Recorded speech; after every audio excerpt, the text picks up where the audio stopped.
ಮೊದಲಿಗೆ ಮತಚೋರಿ ವಿಚಾರಕ್ಕೆ ಬರೋಣ. ಮತಚೋರಿ ವಿಚಾರಕ್ಕೆ ಸಂಬಂಧಪಟ್ಟಂತೆ ಕೈ ರಣಭೇರಿ ಬಾರಿಸ್ತಾ ಇದೆ. ಮತಚೋರಿ ಕೈ ರಣಭೇರಿ ಬಾರಿಸ್ತಾ ಇರೋದು ಕಾಂಗ್ರೆಸ್. ಈಗ ಇದನ್ನ ಯುದ್ಧವಾಗಿ ಪರಿಗಣಿಸಿದೆ. ಸಮರ ಜೋರಾಗಿದೆ. ಅದರ ಭಾಗವಾಗಿ ರಾಮಲೀಲಾ ಮೈದಾನದಲ್ಲಿ ಬೃಹತ್ ಪ್ರತಿಭಟನಾ ರ್ಯಾಲಿಯನ್ನು ಹಮ್ಮಿಕೊಂಡಿದೆ. ಪ್ರತಿಭಟನೆಯಲ್ಲಿ ರಾಜ್ಯದ ನಾಯಕರು ಭಾಗಿಯಾಗಿದ್ದಾರೆ. CM Siddu, DCM DK Shivakumar, ಹಲವು ಸಚಿವರು, ಹಲವು ಶಾಸಕರು ಭಾಗಿಯಾಗಿದ್ದಾರೆ. ದೇಶದ ಮೂಲೆ ಮೂಲೆಯಿಂದ ನಾಯಕರು ಆಗಮಿಸಿದ್ದಾರೆ. ಸಹಸ್ರ ಕಾಂಗ್ರೆಸ್ ಕಾರ್ಯಕರ್ತರ ಶಕ್ತಿ ಪ್ರದರ್ಶನ ಆಗ್ತಾ ಇದೆ. ವೋಟ್ ಚೋರಿ ವಿಚಾರ ಸಂಬಂಧ, ಮತ ಚೋರಿ ವಿಚಾರ ಸಂಬಂಧ ಕಳೆದ ಕೆಲ ತಿಂಗಳಿಂದ ಬಿಜೆಪಿ ಮತ್ತು ಚುನಾವಣಾ ಆಯೋಗದ ವಿರುದ್ಧ ನಿರಂತರವಾಗಿ ಮತಗಳ್ಳತನ ಆರೋಪ ಮಾಡ್ತಾ ಕಾಂಗ್ರೆಸ್ ಬರ್ತಾ ಇದೆ. ಇದೀಗ ಬೃಹತ್ ಪ್ರತಿಭಟನೆ ಮಾಡುವ ಮೂಲಕ ಕೇಂದ್ರ ಸರ್ಕಾರಕ್ಕೆ ಬಿಸಿ ಮುಟ್ಟಿಸೋದಕ್ಕೆ ಸಜ್ಜಾಗಿದೆ. ಈ ನಿಟ್ಟಿನಲ್ಲಿ ಇವತ್ತು ದೆಹಲಿಯ ರಾಮಲೀಲಾ ಮೈದಾನದಲ್ಲಿ ಬೃಹತ್ ರ್ಯಾಲಿ ಮತ್ತು ಪ್ರತಿಭಟನೆಯನ್ನು ಹಮ್ಮಿಕೊಳ್ಳಲಾಗಿತ್ತು. ಗಮನಿಸ್ತಾ ಇದ್ದೀರಿ, ಸಿಎಂ ಸಿದ್ದರಾಮಯ್ಯನವರು ಭಾಗಿಯಾಗಿದ್ದಾರೆ. ಡಿಸಿಎಂ ಡಿಕೆ ಶಿವಕುಮಾರ್ ಸೇರಿದಂತೆ ಹಲವು ಶಾಸಕರು ಮತ್ತು ಸಚಿವರು ಕೂಡ ಭಾಗಿಯಾಗಿದ್ದಾರೆ.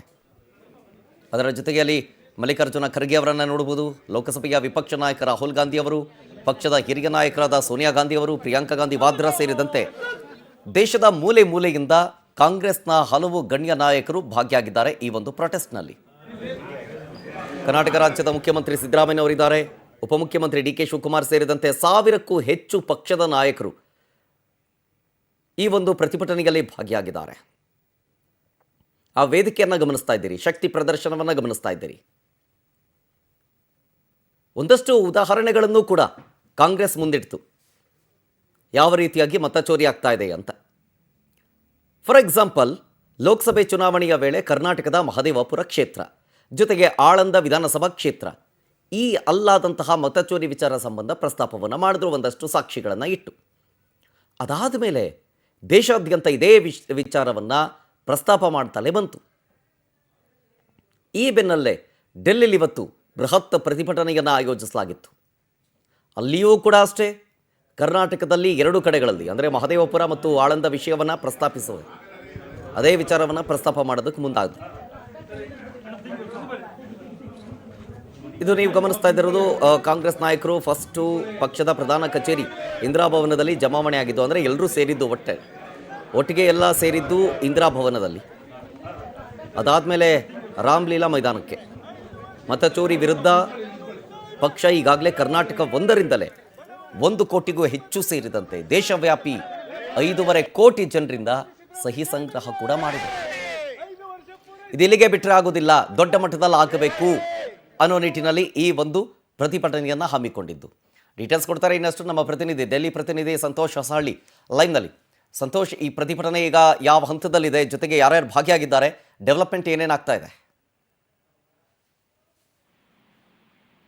ಶರತ್, ಈಗಾಗಲೇ ಆರಂಭವಾಗಿರುವಂತಹ ಕಾಂಗ್ರೆಸ್ ಹಮ್ಮಿಕೊಂಡಿರುವಂತಹ ವೋಟ್ ಚೋರಿ ಕಾರ್ಯಕ್ರಮವೇನಿದೆ, ಇದು ಪ್ರತಿಭಟನಾ ರ್ಯಾಲಿ ಇವತ್ತು ದೆಹಲಿಯ ರಾಮಲೀಲಾ ಮೈದಾನದಲ್ಲಿ ಈಗಾಗಲೇ ಆರಂಭವಾಗಿದೆ. ಬಹುತೇಕ ಇನ್ನೇನು ಕೆಲವೇ ಕ್ಷಣಗಳಲ್ಲಿ ಪ್ರಮುಖ ಕಾಂಗ್ರೆಸ್ನ ಹಿರಿಯ ನಾಯಕರುಗಳಿದ್ದಾರೆ. ಕಾಂಗ್ರೆಸ್ ಅಧಿನಾಯಕಿ ಸೋನಿಯಾ ಗಾಂಧಿ, ಲೋಕಸಭಾ ವಿಪಕ್ಷ ನಾಯಕ ರಾಹುಲ್ ಗಾಂಧಿ, ಪ್ರಿಯಾಂಕಾ ವಾದ್ರಾ, ಮಲ್ಲಿಕಾರ್ಜುನ್ ಖರ್ಗೆ, ಜೊತೆಗೆ ವೇಣುಗೋಪಾಲ್ ಸುರ್ಜೇವಾಲಾ, ಆಂಟನಿ ಅಂಬಿಕಾ ಸೋನಿ, ಹೀಗೆ ಕಪಿಲ್ ಸಿಬಲ್, ಹಲವು ಹಿರಿಯ ಕಾಂಗ್ರೆಸ್ನ ನಾಯಕರೆಲ್ಲರೂ ಕೂಡ ಈ ಒಂದು ಪ್ರತಿಭಟನಾ ರ್ಯಾಲಿಯಲ್ಲಿ ಭಾಗಿಯಾಗಲಿದ್ದಾರೆ ಅನ್ನುವಂಥದ್ರಲ್ಲಿ ಗಮನಿಸಬೇಕಾಗುತ್ತೆ. ಲಕ್ಷಾಂತರ ಸಂಖ್ಯೆಯಲ್ಲಿ ಆಗಮಿಸಿರುವಂತಹ ಈ ಎಲ್ಲ ಕಾರ್ಯಕರ್ತರುಗಳೆಂದರೆ ಅವರೆಲ್ಲರಿಗೂ ಕೂಡ ಒಂದು ಸಂದೇಶವನ್ನು ಕೊಡುವಂಥದ್ದು ಒಂದು ಕಡೆ ಆದರೆ ಕಾಂಗ್ರೆಸ್, ಮತ್ತೊಂದು ಕಡೆಗೆ ಇಡೀ ದೇಶದ ಜನತೆಗೆ ಒಂದು ಸಂದೇಶವನ್ನ ಯಾವ್ಯಾವ ರೂಪದಲ್ಲಿ ಎಷ್ಟರ ಮಟ್ಟಿಗೆ ಕೇಂದ್ರ ಚುನಾವಣಾ ಆಯೋಗದ ಬೆಂಬಲದೊಂದಿಗೆ ಆಗಿದೆ, ಇದಕ್ಕೆ ಕೇಂದ್ರ ಸರ್ಕಾರ ಅಂದ್ರೆ ಬಿಜೆಪಿಯ ಬೆಂಬಲ ಎಷ್ಟರ ಮಟ್ಟಿಗೆ ಇದೆ, ಇದೆಲ್ಲವನ್ನು ಕೂಡ ಜನರ ಮುಂದೆ ತೋರಿಸುವಂತಹ ಪ್ರಯತ್ನಕ್ಕೆ ಇದೀಗ ಕಾಂಗ್ರೆಸ್ ಮುಂದಾಗಿರುವಂತಹ ಗಮನಿಸಬೇಕಾಗುತ್ತೆ. ಸ್ಟೇಜ್ ಮುಂಭಾಗದಲ್ಲಿ ಇರುವಂತಹ ಕೆಲವೊಂದಿಷ್ಟು ಅಂದ್ರೆ ಇಡೀ ದೇಶಾದ್ಯಂತ ಕಾಂಗ್ರೆಸ್ನ ಕಾರ್ಯಕರ್ತರು ಸಹಿ ಮಾಡಿರುವಂತಹ ಈ ಒಂದು ಮನವಿ ಪತ್ರಗಳೇನಿದೆ, ವೋಟ್ ಚೋರಿ ಅಭಿಯಾನವನ್ನ ಸಹಿ ಸಂಗ್ರಹವನ್ನ ಮಾಡಲಾಗಿತ್ತು.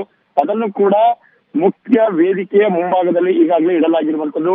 ಆ ಎಲ್ಲ ಕೋಟ್ಯಾಂತರ ಸಹಿ ಹಾಕಿರುವಂತಹ ಪತ್ರಗಳೇನಿದೆ ಅದೆಲ್ಲವನ್ನು ಕೂಡ ರಾಷ್ಟ್ರಪತಿಗಳ ಅವರ ಗಮನಕ್ಕೂ ಕೂಡ ತರುವಂತದ್ದು, ಜೊತೆಗೆ ಅವರಿಗೆ ಮನವಿ ಪತ್ರವನ್ನ ತಲುಪಿಸುವಂತದ್ದು, ದಾಖಲೆ ರೂಪದಲ್ಲಿ ಅವರಿಗೆ ಮಾಹಿತಿಗಳನ್ನು ಕೊಡುವಂತಹ ಪ್ರಯತ್ನಕ್ಕೆ ಇದೀಗ ಕಾಂಗ್ರೆಸ್ ಮುಂದಾಗಿರುವಂತದ್ರಲ್ಲಿ ಗಮನಿಸಬೇಕಾಗುತ್ತೆ. ಸಹಜವಾಗಿ ಕಾಂಗ್ರೆಸ್ ತೆಗೆದುಕೊಂಡಿರುವಂತಹ ಈ ಒಂದು ಅಭಿಯಾನ ಏನಿದೆ ಇದು ಬಹುಶಃ ಬಿಹಾರದಲ್ಲಿ ಆರಂಭವಾಯಿತು. ದೊಡ್ಡ ಮಟ್ಟದಲ್ಲಿ ಮತ ಪರಿವರ್ತನಾ ಯಾತ್ರೆ ಅನ್ನುವಂಥ ರೂಪದಲ್ಲೇ ಲೋಕಸಭೆ ವಿಪಕ್ಷ ನಾಯಕ ರಾಹುಲ್ ಗಾಂಧಿ ಆರಂಭ ಮಾಡಿದ್ರು. ಅದಾದ ಬಳಿಕ ಬೇರೆ ಬೇರೆ ರಾಜ್ಯಗಳಲ್ಲಿ ದೊಡ್ಡ ಮಟ್ಟದಲ್ಲಿ ಪ್ರತಿಭಟನೆಗಳು ನಡೀತು, ಹೇಗೆ ವೋಟ್ ಚೋರಿಗಳಾಗ್ತಾ ಇದೆ ಅಂತ. ಜೊತೆಗೆ 3 ಬಾರಿ ಪತ್ರಿಕಾಗೋಷ್ಠಿ ನಡೆಸಿದಂತಹ ರಾಹುಲ್ ಗಾಂಧಿ ಕೂಡ ಹರಿಯಾಣ ಜೊತೆಗೆ ಕರ್ನಾಟಕ 2 ರಾಜ್ಯಗಳಲ್ಲಿ ಆಗಿರುವಂತಹ ಯಾವ ಕ್ಷೇತ್ರಗಳೇನಿತ್ತು ಆ ಕ್ಷೇತ್ರದ ಪ್ರತ್ಯಕ್ಷದರ್ಶಿಗಳು ಯಾರ್ಯಾರು ತೊಂದರೆಗಳನ್ನ ಸಮಸ್ಯೆಗಳನ್ನ ಅನುಭವಿಸಿದ್ರು ಅವರುಗಳನ್ನ ಪ್ರತ್ಯಕ್ಷವಾಗಿ ಆ ಒಂದು ಸ್ಟೇಜ್ ಮೇಲೆ ಕರೆತರುವ ಮುಖಾಂತರವಾಗಿ ಅಂದ್ರೆ ಅನಾನುಕೂಲಗಳು ಹೇಗಾಯ್ತು, ಸಮಸ್ಯೆ ಹೇಗೆ ಉಂಟಾಗಿತ್ತು, ಜೊತೆಗೆ ಮತ ಚೋರಿ ಹೇಗೆ ಆಗ್ತಾ ಇದೆ ಅನ್ನುವಂತ ಬಗ್ಗೆ ಬೆಳಕು ಚೆಲ್ಲುವಂತಹ ಕೆಲಸದಲ್ಲಿ ನಿರತವಾಗಿದ್ದಾನೆ ಇಲ್ಲಿ ಗಮನಿಸಬೇಕಾಗುತ್ತೆ. ಇವತ್ತು ಕೂಡ ಇಡೀ ದೇಶವನ್ನ ಗಮನ ಸೆಳೆಯುವಂತಹ ಕೆಲಸದಲ್ಲಿ ರಾಹುಲ್ ಗಾಂಧಿ ಮುಂದಾಗುವಂತಹ ಸಾಧ್ಯತೆಗಳನ್ನ ನಿರೀಕ್ಷೆ ಮಾಡಬಹುದು. ಜೊತೆಗೆ ವಿಶೇಷವಾಗಿ ಎಷ್ಟರ ಮಟ್ಟಿಗೆ ಕೇಂದ್ರ ಚುನಾವಣಾ ಆಯೋಗ ಬಿಜೆಪಿ ಅಂದ್ರೆ ಕೇಂದ್ರ ಸರ್ಕಾರದ ಅಣತಿಯಂತೆ ಕೆಲಸವನ್ನ ಮಾಡ್ತಾ ಇದೆ, ಇದೆಲ್ಲವನ್ನು ಕೂಡ ಜನರಿಗೆ ತಿಳಿಸುವಂತಹ ನಿಟ್ಟಿನಿಂದಾಗಿ ಭಾಷಣವನ್ನ ಮಾಡಲಿದ್ದಾರೆ ಅನ್ನೋದು ಕೂಡ ಹೇಳಲಾಗ್ತಾ ಇದೆ. ಲಕ್ಷಾಂತರ ಸಂಖ್ಯೆಯಲ್ಲಿ ಬಂದಿರುವಂತಹ ಕಾರ್ಯಕರ್ತರು ಒಂದು ಕಡೆ ಉರಿದುಂಬಿಸ್ತಾ ಇದ್ರೆ, ಮತ್ತೊಂದು ಕಡೆಗೆ ಸಹಜವಾಗಿ ಪ್ರತಿಯೊಬ್ಬ ನಾಯಕರಿಗೂ ಕೂಡ ಸಂಸದರು ಇರ್ಬೋದು, ಪಿಸಿಸಿ ಅಧ್ಯಕ್ಷರು, ಸಿಸಿ ಸದಸ್ಯರು ಇರ್ಬೋದು, ಕಾಂಗ್ರೆಸ್ನ ಹಿರಿಯ ನಾಯಕರುಗಳಿದ್ದಾರೆ, ಅವರೆಲ್ಲರೂ ಕೂಡ ಕೆಲವೊಂದಿಷ್ಟು ನಿಮಿಷಗಳ ಕಾಲ ಜನರನ್ನ ಜೊತೆಗೆ ಇಡೀ ದೇಶದ ಜನತೆಗೆ ಕಾಂಗ್ರೆಸ್ ಕಾರ್ಯಕರ್ತರಿಗೆ ಹುರಿದುಂಬಿಸುವಂತಹ ನಿಟ್ಟಿನಿಂದಾಗಿ ಭಾಷಣವನ್ನ ಮಾಡ್ತಾ ಇದ್ದಾರೆ. ಜೊತೆಗೆ ಅವರವರ ಕ್ಷೇತ್ರಗಳಲ್ಲಿ ಆಗಿರುವಂತಹ ವೋಟ್ ಚೋರಿಗೆ ಸಂಬಂಧಪಟ್ಟಂತಹ ಅಭಿಯಾನದಲ್ಲಿ ಪಾಲ್ಗೊಂಡಂತಹ ಸಂದರ್ಭದಲ್ಲಿ ಪ್ರತ್ಯಕ್ಷದರ್ಶಿಗಳು ಕೊಟ್ಟಂತಹ ಅಭಿಪ್ರಾಯಗಳಿರುತ್ತೆ, ಅದೆಲ್ಲವನ್ನು ಕೂಡ ಜನರ ಮುಂದಿಡುವಂತಹ ಪ್ರಯತ್ನವನ್ನ ಇದೀಗ ಮಾಡ್ತಾ ಇರುವಂತದ್ದು. ಜೊತೆಗೆ ಕರ್ನಾಟಕದಿಂದಲೂ ಕೂಡ ಸುಮಾರು 3,500 ಇಂದ 4,000 ಜನ ಕಾರ್ಯಕರ್ತರು, ಸಚಿವರುಗಳಿರ್ಬೋದು, ಮಾಜಿ ಸಂಸದರು, ಶಾಸಕರು, ಹೀಗೆ ನಾನಾ ರೀತಿಯ ವರ್ಗದ ಎಲ್ಲ ಕಾಂಗ್ರೆಸ್ನ ನಾಯಕರುಗಳು ಈಗಾಗಲೇ ಭಾಗಿಯಾಗಿದ್ದಾರೆ. ಖುದ್ದು ಮುಖ್ಯಮಂತ್ರಿ ಸಿದ್ದರಾಮಯ್ಯ ಹಾಗೂ ಡಿ ಕೆ ಶಿವಕುಮಾರ್ ಕೂಡ ಕೆಲ ಕ್ಷಣಗಳ ಹಿಂದಷ್ಟೇ ದೆಹಲಿಯ ಕರ್ನಾಟಕ ಭವನದಿಂದ ರಾಮಲೀಲಾ ಮೈದಾನಕ್ಕೂ ಕೂಡ ಆಗಮಿಸಿರುವಂತದ್ದು. ಇನ್ನೇನು ಕೆಲವೇ ಕ್ಷಣಗಳಲ್ಲಿ ಆಗಮಿಸ್ತಾರೆ. ಅಲ್ಲಿ ಅವರು ತಮ್ಮದೇ ಆದಂತಹ ನಿಟ್ಟಿನಿಂದಾಗಿ ರಾಜ್ಯದಲ್ಲಿ ಆಳಂದ ಇರ್ಬೋದು, ಮತ್ತೊಂದು ಕಡೆಗೆ ಮಹದೇವಪುರ ಕ್ಷೇತ್ರ, 2 ಕ್ಷೇತ್ರಗಳು ತುಂಬಾ ಪ್ರಾಮುಖ್ಯತೆಯನ್ನು ಪಡೆದುಕೊಂಡಿತ್ತು. ಮತ ಚೋರಿ ಹೇಗೆ ಆಗಿದೆ, ಮತಕಳ್ಳನ ಎಷ್ಟರ ಮಟ್ಟಿಗೆ ಅಲ್ಲಿ ವರ್ಕೌಟ್ ಆಗಿ ಬಿಜೆಪಿ ಎದುರು ಪಕ್ಷ ಗೆಲ್ಲುವುದಕ್ಕೆ ಸಾಧ್ಯವಾಗಿತ್ತು ಅನ್ನೋದ್ರ ಬಗ್ಗೆ ಕೂಡ ಬೆಳಕು ಚೆಲ್ಲುವ ಪ್ರಯತ್ನವಾಗುತ್ತೆ. ನಿನ್ನೆ 2 ದಿನಗಳ ಹಿಂದಷ್ಟೇ ಕೂಡ ಚಾರ್ಜ್ ಶೀಟ್ ಕೂಡ ಆಗಿತ್ತು ಸಂಬಂಧಪಟ್ಟಂತಹ ಒಂದು ಪ್ರಕರಣದಲ್ಲಿ, ಅದನ್ನು ಕೂಡ ಉಲ್ಲೇಖ ಮಾಡುವ ಸಾಧ್ಯತೆಗಳನ್ನ ನಿರೀಕ್ಷೆ ಮಾಡಬಹುದು. ಉಳಿದಂತೆ ಈ ಒಂದು ಕಾರ್ಯಕ್ರಮವನ್ನ ಲೋಕಸಭೆ ವಿಪಕ್ಷ ನಾಯಕ ರಾಹುಲ್ ಗಾಂಧಿ ಆರಂಭಿಸಿದ್ದಾರೆ. ಈಗ ದೆಹಲಿ ಅಂತ ತಲುಪಿದೆ. ಮತ್ತೆ ಮುಂದಿನ ದಿನಗಳಲ್ಲಿ ಮತ್ತಷ್ಟು ರಾಜ್ಯಗಳಲ್ಲಿ ದೊಡ್ಡ ದೊಡ್ಡ ಕಾರ್ಯಕ್ರಮಗಳನ್ನ, ಸಮಾವೇಶಗಳನ್ನ, ಜೊತೆಗೆ ರ್ಯಾಲಿಗಳನ್ನ ಮಾಡುವ ಮುಖಾಂತರವಾಗಿ ದೇಶದ ಜನರಿಗೆ ಕೇಂದ್ರ ಚುನಾವಣಾ ಆಯೋಗ ಎಷ್ಟರ ಮಟ್ಟಿಗೆ ಸಂವಿಧಾನ ರಕ್ಷಣೆ ಮಾಡ್ತಿದೆ, ಪ್ರಜಾಪ್ರಭುತ್ವದಲ್ಲಿ ಎಷ್ಟರ ಮಟ್ಟಿಗೆ ಜನರ ಹಕ್ಕನ್ನ ಕಿತ್ತುಕೊಳ್ತಾ ಇದೆ, ಈ ರೀತಿಯಾದಂತಹ ಒಂದು ಸಂದೇಶವನ್ನ ಕೊಡುವಂತಹ ಪ್ರಯತ್ನದಲ್ಲಿ ಕಾಂಗ್ರೆಸ್ ಮುಂದಾಗುವ ಸಾಧ್ಯತೆಗಳನ್ನ ನಿರೀಕ್ಷೆ ಮಾಡಬೇಕಾಗುತ್ತೆ. ಮತ್ತೊಂದು ಕಡೆ ಸಂತೋಷ್, ಈಗ ಕಾಂಗ್ರೆಸ್ ಇಷ್ಟರ ಮಟ್ಟಿಗೆ ಬೃಹತ್ ಹೋರಾಟವನ್ನ ಮಾಡ್ತಾ ಇದೆ. ಹೌದು, ಇದಕ್ಕೆ ಕೇಂದ್ರ ಸರ್ಕಾರ ಬಿಜೆಪಿಯ ಉತ್ತರ ಏನು ಅನ್ನೋದು, ಯಾಕೆಂದ್ರೆ ಈಗ ಆಲ್ರೆಡಿ ಲೋಕಸಭಾ ಅಧಿವೇಶನ ಕೂಡ ನಡೀತಾ ಇದೆ, ಅಲ್ಲೇನಾದ್ರೂ ಉತ್ತರವನ್ನ ಎಕ್ಸ್ಪೆಕ್ಟ್ ಮಾಡಬಹುದಾ ಅಥವಾ ಬೇರೆ ರೀತಿಯಾದಂತಹ ಟಕ್ಕರ್ ಕೊಡೋ ಸಾಧ್ಯತೆ ಇದೆಯಾ ಅಂತ ಬಿಜೆಪಿ ಕಡೆಯಿಂದ? ನೋಡಿ ಶರತ್, ಇದು ರಾಜಕೀಯ ಕಾರ್ಯಕ್ರಮವಾಗಿರೋದ್ರಿಂದ ಸಂಸತ್ತಿನಲ್ಲಿ ರಾಜಕೀಯ ಕಾರ್ಯಕ್ರಮಕ್ಕೆ ಉತ್ತರವನ್ನ ಕೊಡ್ತಾರೆ ಅನ್ನುವಂಥದ್ದು ನಿರೀಕ್ಷೆ ಮಾಡೋದು ತೀರಾ ಕಡಿಮೆ. ಆದ್ರೆ ಸಹಜವಾಗಿ ಸಂಸತ್ತಲ್ಲಿ ಕೂಡ ಕೆಲವು ಸಮಯಗಳಲ್ಲಿ ರಾಜಕೀಯವಾದಂತಹ ವಾತಾವರಣಗಳು ಸೃಷ್ಟಿಯಾಗುತ್ತೆ. ಅಂತಹ ಸಮಯದಲ್ಲಿ ಇವತ್ತಿನ ಕಾರ್ಯಕ್ರಮಕ್ಕೆ ಸಂಬಂಧಪಟ್ಟಂತಹ ಪ್ರಮುಖ ಅಂದ್ರೆ ಬಿಜೆಪಿಯ ರಾಷ್ಟ್ರೀಯ ಅಧ್ಯಕ್ಷರುಗಳು ಉತ್ತರ ಕೊಡುವಂತಹ ಸಾಧ್ಯತೆಗಳನ್ನು ನಿರೀಕ್ಷೆ ಮಾಡಬಹುದು. ಆದ್ರೆ ಕಲಾಪದ ಹೊರಗಡೆ, ಸಂಸತ್ತಿನ ಹೊರಗಡೆ ಇದಕ್ಕೆ ಉತ್ತರಿಸುವಂತಹ ಸಾಧ್ಯತೆಗಳನ್ನು ನಿರೀಕ್ಷೆ ಮಾಡಬೇಕಾಗುತ್ತೆ. ಆದ್ರೆ ಈಗಾಗಲೇ ಈ ಒಂದು ಕಾರ್ಯಕ್ರಮದ ಬಗ್ಗೆ ಕೇಂದ್ರದ ಬಹುತೇಕ ಸಚಿವರು, ಅದರಲ್ಲೂ ಕೂಡ ಬಿಜೆಪಿ ಕೇಂದ್ರದ ಗೃಹ ಸಚಿವ ಅಮಿತ್ ಶಾ ಸೇರಿದಂತೆ ಬಹುತೇಕರು ಕೂಡ ಇದು ಕಾಂಗ್ರೆಸ್ ಹತಾಶೆಯಿಂದ ಈ ರೀತಿಯಾದಂತಹ ಕಾರ್ಯಕ್ರಮವನ್ನ ಮಾಡ್ತಾ ಇದೆ. ಬೇರೆ ಎಲ್ಲಾ ದಾರಿಗಳು ಕೂಡ ಕಾಂಗ್ರೆಸ್ಗೆ ಮುಚ್ಚಿ ಹೋಗಿದೆ. ಈ ಹಿಂದೆ ಚುನಾವಣೆಗಳು ನಡೆದಂತಹ ಸಂದರ್ಭದಲ್ಲಿ ಮುಖ್ಯವಾಗಿ ವೋಟಿಂಗ್ ಮೆಷಿನ್ ಅಲ್ಲಿ ಸಮಸ್ಯೆ ಆಗ್ತಾ ಇದೆ, ಇವಿಎಂಗಳು ತಿರುಚಲಾಗ್ತಾ ಇದೆ, ಈ ರೀತಿ ಆರೋಪಗಳನ್ನ ಕಾಂಗ್ರೆಸ್ ಮಾಡ್ತಾ ಇದೆ ಅನ್ನುವಂಥದ್ದನ್ನ ಬಿಜೆಪಿ ಹೇಳ್ತಾ ಇತ್ತು. ಜೊತೆಗೆ ಕಾಂಗ್ರೆಸ್ ಕೂಡ ಅದೇ ರೀತಿಯಾದಂತಹ ನಡೆಗಳನ್ನ ಅನುಸರಿಸಿದ್ದನ್ನ ಗಮನಿಸಬೇಕಾಗುತ್ತೆ. ಯಾಕೆಂತ ಹೇಳಿದ್ರೆ ಎಲ್ಲಿ ಕಾಂಗ್ರೆಸ್ ಸೋಲ್ತಾ ಇತ್ತು ಅಂತ ಸಂದರ್ಭದಲ್ಲಿ ಇವಿಎಂಗಳು ಹ್ಯಾಕ್ ಆಗ್ತಾ ಇತ್ತು ಅನ್ನೋಂಥ ಆರೋಪಗಳನ್ನ ಕಾಂಗ್ರೆಸ್ ಮಾಡ್ತಾ ಇತ್ತು.